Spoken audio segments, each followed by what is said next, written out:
Presiden Joko Widodo memilih enggan berkomentar soal isu dugaan korupsi di lingkungan Kementerian Pertanian. Jokowi hanya mengatakan soal proses penyelidikan sebaiknya ditanyakan langsung ke Komisi Pemberantasan Korupsi (KPK). Bolak-balik saya sampaikan hati-hati mengelola keuangan negara. Karena kita kelola ini di setiap kementerian gede banget.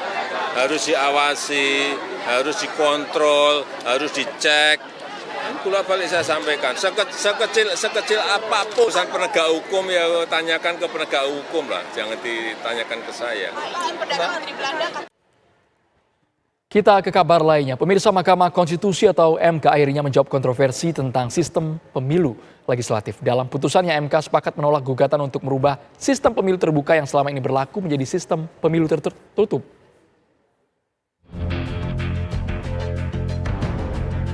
Kontroversi uji materi dan perubahan sistem pemilu legislatif antara sistem terbuka dan tertutup akhirnya terjawab. Setelah bersidang sejak akhir tahun lalu, Majelis Hakim Mahkamah Konstitusi akhirnya memutus gugatan uji materi Undang-Undang Pemilu. Dalam putusannya, MK menolak gugatan yang meminta perubahan sistem pemilu legislatif dari sistem proporsional terbuka menjadi tertutup. Berdasarkan Undang-Undang Dasar Negara Republik Indonesia tahun 1945 dan seterusnya, amar putusan mengadili dalam provisi menolak permohonan provisi para pemohon. Dalam pokok permohonan menolak permohonan para pemohon untuk seluruhnya. Pengamat hukum tata negara Profesor Juanda mengapresiasi putusan MK. Pasalnya, 7 dari 8 hakim konstitusi sepakat menolak gugatan. Sementara hanya 1 hakim yang memiliki opini berbeda atau dissenting opinion.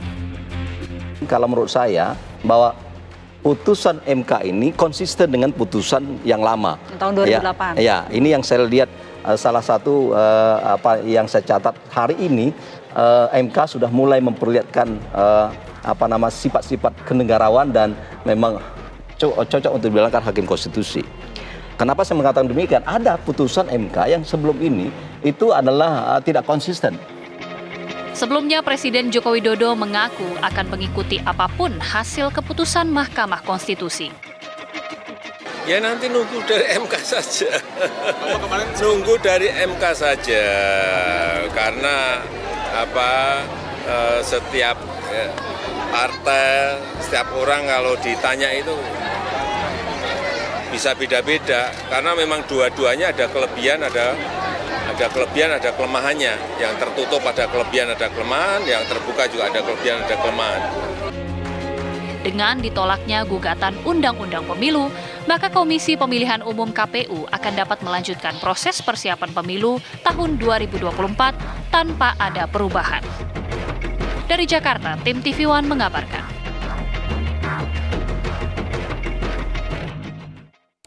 Seluruh partai politik akhirnya menerima putusan Mahkamah Konstitusi yang memastikan tidak ada perubahan sistem pemilu legislatif dengan sistem proporsional terbuka. Bahkan fraksi PDI Perjuangan yang lebih memilih sistem tertutup siap menerima apapun putusan MK. Alhamdulillah MK hari ini sudah memberikan keputusan tentang sistem pemilihan umum. Wah, berkelas sudah. Ya, dan ini sangat ditunggu-tunggu.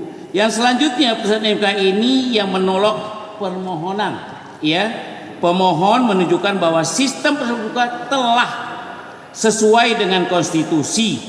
Ya, hal ini tentunya memperkuat tafsir ketentuan pasal 1 ayat 2 Undang-Undang Dasar 45, ya, berada di tangan rakyat. Ya.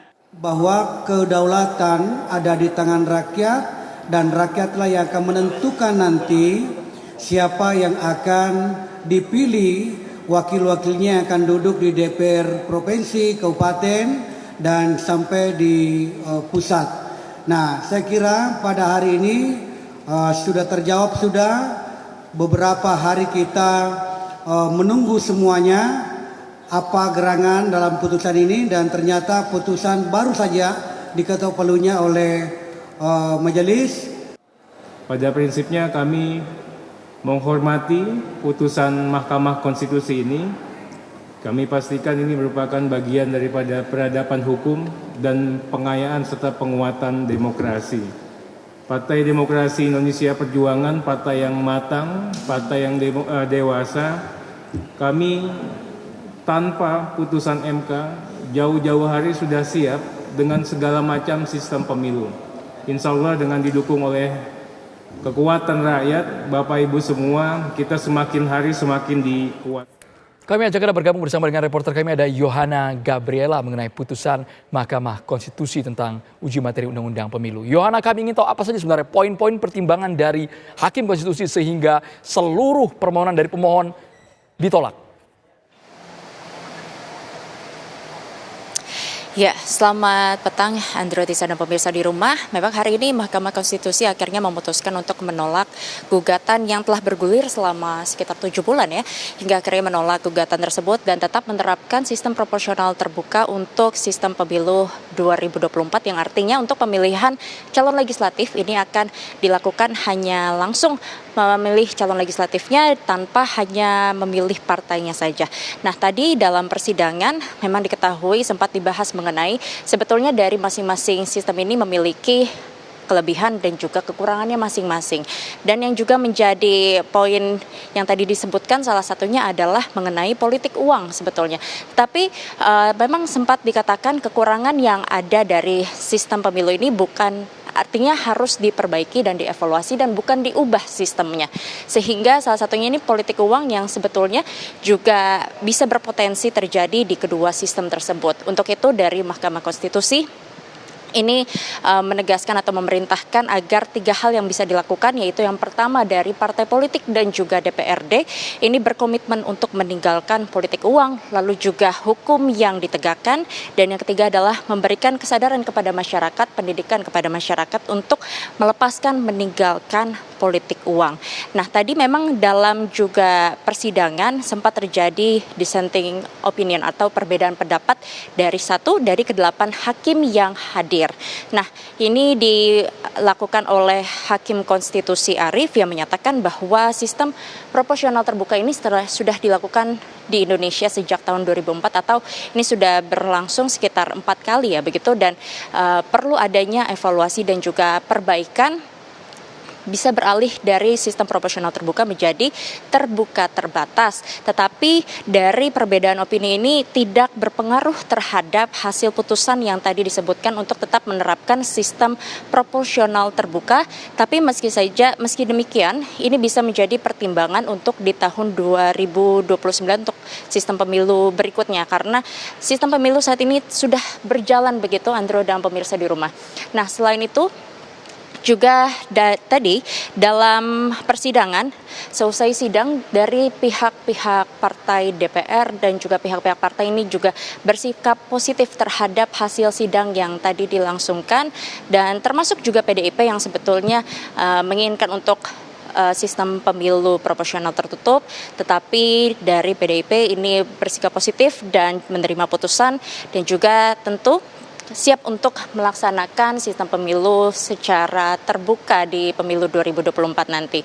Nah, selain itu tadi dalam konferensi pers seusai sidang juga MK sempat memberikan beberapa penjelasan terkait info yang beredar dari Denny Indriana yang sempat menghebohkan publik terkait kemungkinan dari sebagian dari Hakim Konstitusi yang melakukan dissenting opinion. Tetapi kalau kita lihat dari kenyataannya pada hari ini, tentu dari apa yang dikatakan ini meleset begitu ya. Dan dari MK ini tentu akan melaporkan Denny Indriana ke organisasi advokat di mana Denny Indriana berada, dan juga nantinya biar organisasi advokat yang menilai apakah itu melanggar etik sebagai advokat atau tidak. Tetapi juga dari MK ini tidak melangkah ke polisi dari sisi hukum karena sempat mendengar bahwa sudah ada juga yang melapor terkait hal tersebut, dan kalau itu pun nantinya ditangani dari MK juga nantinya akan bersifat kooperatif. Nah, Andrew dan pemirsa di rumah, kalau kita mengulas kembali ya bahwa perkara ini atau kasus ini telah terjadi atau gugatan ini berawal dari tanggal 14 November, lalu sidang bermula di tanggal 23 November, berakhir di tanggal 23 Mei, lalu pengumpulan kesimpulan di tanggal 31 Mei, hingga akhirnya pembacaan putusan dilakukan hari ini, dan juga sejauh ini sudah ada sebanyak 16 persidangan yang telah digelar. Hingga akhirnya dari MK pun menolak gugatan dan tetap menerapkan sistem proporsional secara terbuka. Andro. Yohana Gabriela mengabarkan langsung dari gedung Mahkamah Konstitusi. Terima kasih.